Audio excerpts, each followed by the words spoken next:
नमस्कार, आप सुन रहे हैं रेडियो जिंदगी 90.8 एफएम देहरादून का अपना रेडियो स्टेशन। नवनीत स्वागत करता है आपका बेहद खास प्रोग्राम जी हाँ, किताबें बोलती हैं। और इस वक्त जो शख्सियत हमारे साथ मौजूद हैं, मुंबई से आप हमारे साथ जुड़ रही हैं और आपने जो अपना डेब्यू नावल है गोपाल गली वो लिखा और उस नावल को बहुत पसंद किया गया।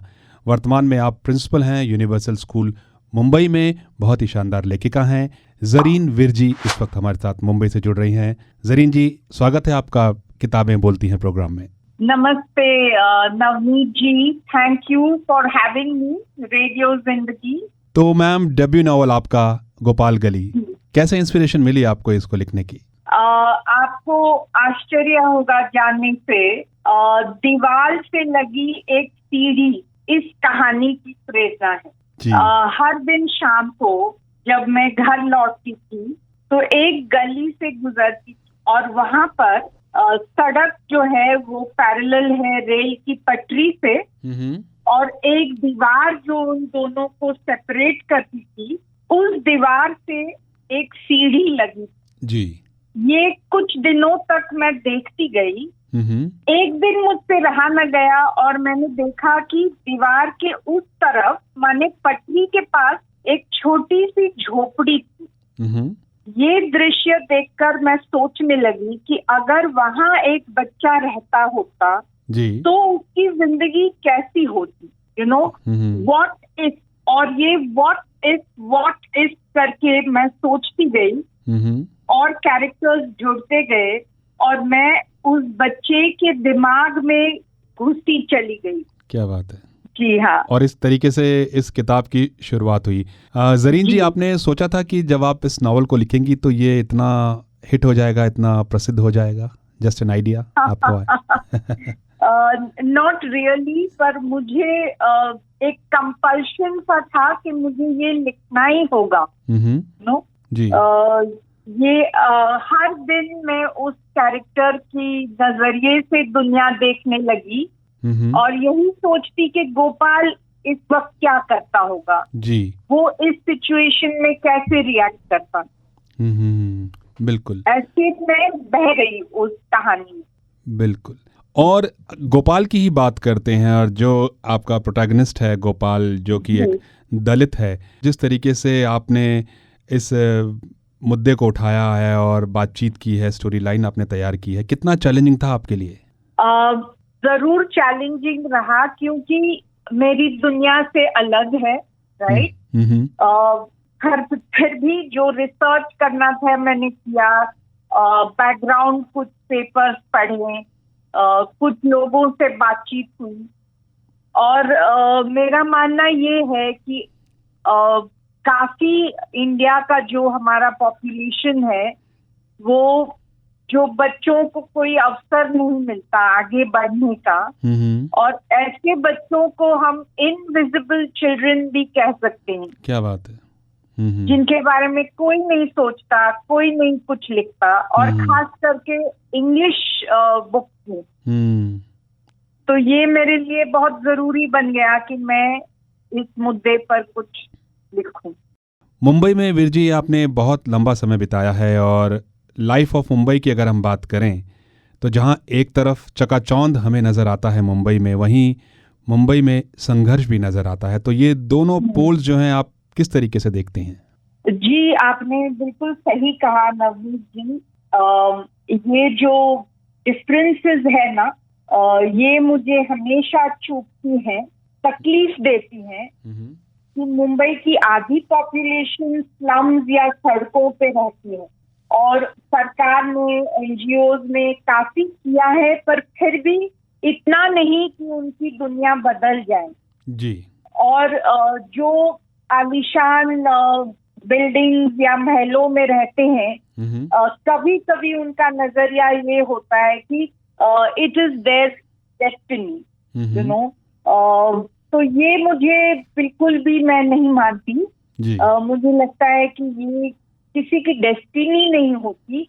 अगर हम उनको थोड़ा सा प्रोत्साहन दे, थोड़ा सा अवसर दे, तो हर कोई एक अच्छी जगह पे रह सकते हैं। और जब तक शाइनिंग इंडिया इस पॉपुलेशन को साथ लेकर नहीं चलेगी, तब तक हमारा जो भारत है वो डेवलप्ड नेशन कभी नहीं बन पाएगा। मुंबई की ही बात करते हैं। आप मुंबई में रही हैं, इतने करीब से आपने मुंबई को जाना है, और जिसे कहते हैं कि विस्मय नगरी भी मुंबई को कई बार कहा जाता है। और मुंबई के बारे में जब लिखा जाता है, राइटर्स जब लिखते हैं, तो एक अलग चैलेंज उनके साथ होता है कि मुंबई के बारे में लिखते हैं। आपके लिए कितना आसान रहा या कितना चैलेंजिंग रहा मुंबई को एक्सप्लोर करना?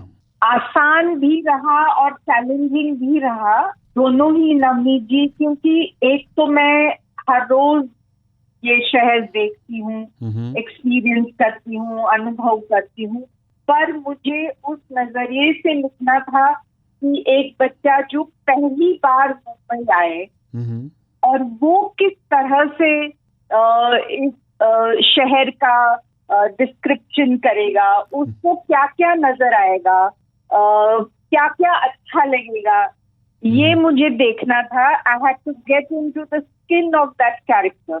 जी, किताब की ही बात करते हैं, मुंबई की ही बात करते हैं, और देहरादून के लोग आपकी आवाज़ के ज़रिए मुंबई को जानने की कोशिश कर रहे हैं। ऐसा कहा जाता है कि मुंबई की गलियों में भारत बसता है। किस तरीके से देखते हैं आप? जी, और हर गली की एक कहानी है, ये भी कह सकते हैं हम। क्या बात है। मैं तो यही कहूंगी कि बड़ी बड़ी इमारतें जो है वो भी एक रियलिटी है, राइट? पर गली गुच्ची की रियलिटी कुछ अलग है। और हम सबको जब ये अनुभव होता है कि डिफरेंट टाइप्स ऑफ पीपल कैसे जीते हैं, क्या उनके संघर्ष होते हैं, और जब उनकी दुनिया में हम एक नजर डालें तो हम खुद बदल जाते हैं। क्या बात। आप एक प्रिंसिपल भी हैं जरीन जी, एक नॉवेलिस्ट भी आप हैं। कैसे बैलेंस बिठाती हैं इन दोनों में? जी हाँ, ये बहुत ही मुश्किल है। कभी कभी रात भर बैठना पड़ता है लिखने के लिए, या जब भी कोई समय मिले, छुट्टी हो या कुछ, तो मुश्किल है। पर जब आपको कोई चीज अच्छी लगती है तब आप उसके लिए समय निकाल देते हैं। जी, क्या बात है। तो बिल्कुल पैशन है तो फिर समय निकल ही जाता है। रीडर्स रिस्पॉन्स की बात करते हैं।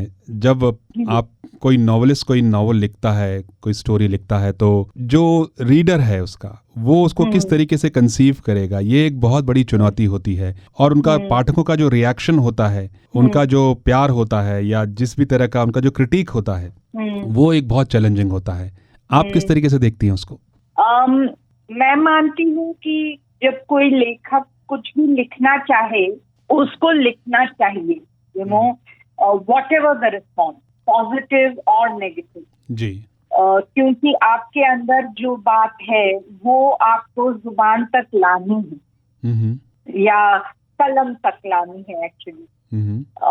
तो मैं यही कहूंगी कि हाँ, हमें लिखना है, but of course readers response बहुत मायने रखता है, और इससे सीख भी मिलती है, हमें इंस्पिरेशन भी मिल सकता है जी। और सिर्फ नॉवेल्स के बारे में नहीं, पर मैं तो यही मानती हूँ कि जिंदगी में जब भी कोई फीडबैक मिले तो उससे पॉजिटिव एटीट्यूड से देखे तो हम उससे सीख सकते हैं जी, और इम्प्रूव हो सकते हैं। राइट। एक पर्सनल सवाल मैं आपसे करता हूँ जरीन जी, कि बीइंग अ प्रिंसिपल, आपको क्या लगता है कि कितना चैलेंजिंग है आज के यूथ में रीडिंग हैबिट्स को डेवलप करना? ये भी मेरा फेवरेट टॉपिक है Navneet. Again I will say बहुत ही मुश्किल है, पर फिर भी जब हम अपना पैशन शेयर करते हैं बच्चों के साथ जी, तो हम बच्चों से शेयर करें कि आज मैंने ये किताब पढ़ी, ये मुझे अच्छा लगा या ये बुरा लगा, तो इस तरह से जब हम एक हैबिट सी बन जाए स्कूल में जी, जैसे कि घरों में भी पेरेंट्स कर सकते हैं, न कि बच्चों को डांटा जाए और कहा जाए कि you have to sit and read for 1 hour जी। ये कंपल्शन से तो कोई नहीं पढ़ने वाला और दिलचस्पी नहीं आएगी उस बात की तरफ, रुचि नहीं पैदा होगी। बस आपको सिर्फ अपने रूटीन में ये बात डालनी है कि this is what people do, people read, you know, जी, एंड गिव डिफरेंट अपॉर्चुनिटीज जी।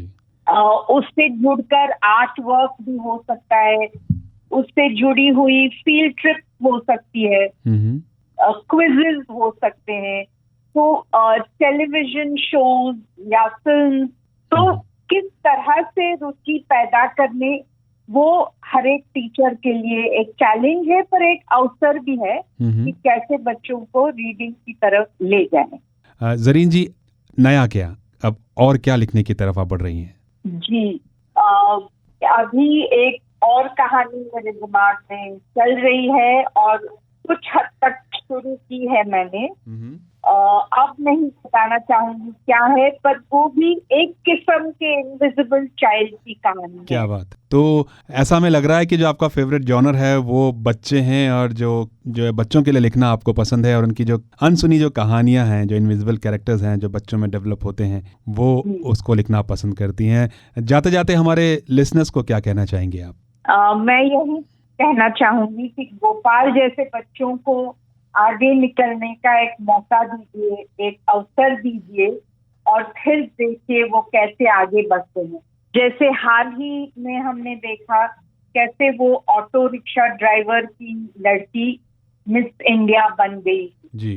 तो टैलेंट तो भरपूर है हमारे देश में, बस उनको प्रोत्साहन देने का काम हमारा है, और ये हमें जरूर करना चाहिए। तो बिल्कुल, बच्चों को प्रोत्साहन देने का काम हमारा है, और फिर बच्चे जैसे कहते हैं कि उनके अंदर असीम संभावनाएं होती हैं, स्काई द लिमिट उनके लिए होता है, और वो आगे बढ़ते चले जाते हैं, बस उनको हौसला अफजाई की ज़रूरत है। तो लिसनर्स, आज किताबें बोलती हैं बेहद खास रहा। मुंबई से हमारे साथ जुड़ी जरीन विरजी, जो कि प्रिंसिपल हैं यूनिवर्सल स्कूल मुंबई में, और आपका जो डेब्यू नॉवल गोपाल गली बहुत फेमस रहा और बहुत लोगों ने उसे पसंद किया और उसे बहुत अप्रिशिएशन मिला। जरीन जी, आपका बहुत बहुत शुक्रिया हमारे प्रोग्राम में शामिल होने के लिए। Thank you so much. Thank you, Navneet ji. I wish all the best to all your listeners.